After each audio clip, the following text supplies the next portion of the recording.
So we have model 16 stick grenade and its replacement model 39. You can see the difference right away. And that's got more TNT explosive content in that. This has TNT in it, but not as much as the World War I version. It was introduced to replace the Model 15. And I have two different productions, early war and late war. The early war one has the expensive tiny screws holding the collar in place. The late war one has been punched, and the punched out areas physically stick into the wood to hold the collar in place. This one is dated physically in the wood 43. This one is dated on the head. We'll cover up the emblem of the Axis Empire for the sake of YouTube, because we don't want people having brain hemorrhages. That one's dated 39.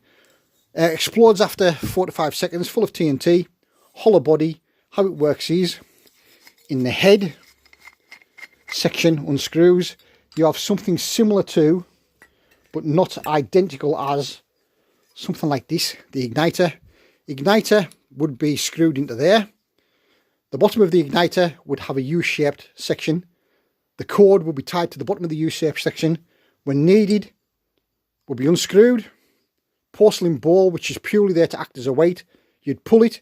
It would pull the U-shaped section down, activate the igniter, and after 4 to 5 seconds, the igniter would explode inside there, setting off the TNT. On the side of nearly all of these stick grenades, you'll find the stenciled on legend, which reads Vorgebausch Sprengkapsel einsetzen, which basically says put the igniter in the grenade before you actually use it, because when in transit, that and a version of that are separate. They're never kept together until they're actually needed. So that's two examples.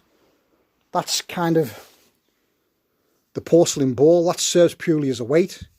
You don't have to really, out of that handle, you don't need to physically pull it all out like that. In the war movies, you see them just pulling it like that. But that's just enough to pull down the U-shaped clamp and to ignite the igniter. You don't need to physically rip it all out of the woodwork.